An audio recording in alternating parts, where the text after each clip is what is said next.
آپ صلی اللہ علیہ وآلہ وسلم نے کئی دنوں سے کھانا نہیں کھایا۔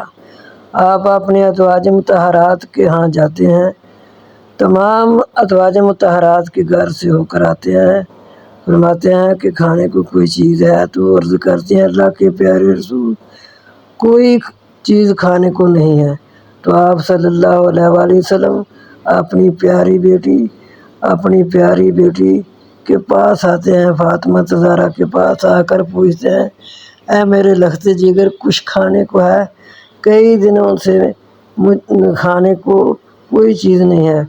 تو وہ بھی عرض کرنے لگی کہ اے میرے ابا جان، اے میرے بابا، میں بھی کئی دنوں سے کچھ نہیں کھایا پیا، اللہ کے پیارے رسول کوئی چیز نہیں ہے کھانے کو۔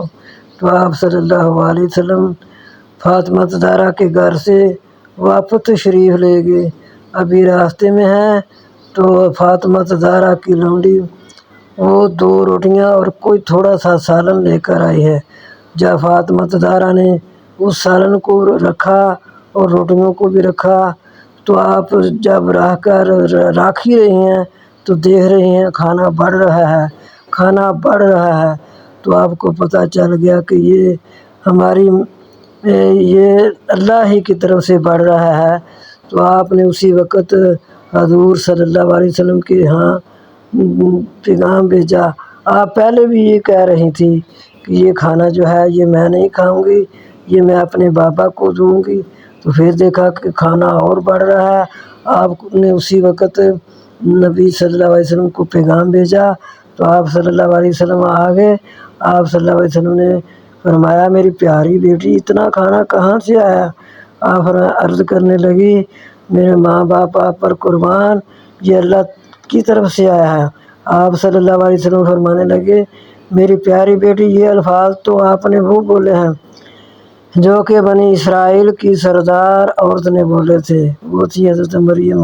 وہ بھی جب ان کے پاس کوئی کھانا آتا تو وہ کہتی تھی کہ اللہ کے پاس سے آیا ہے۔ اسی طرح میری پیاری بیٹی میری لخت جگر نے بھی ایسے الفاظ بولے ہیں۔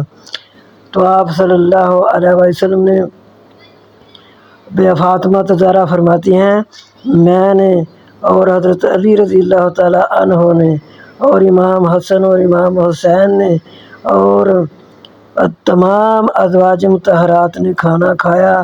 جب ہم سب نے خوب سیر ہو کر کھایا تو پھر بھی وہ کھانا اسی طرح بچا جس طرح کہ پہلے تھا، اتنا ہی رہا جتنا کہ پہلے تھا۔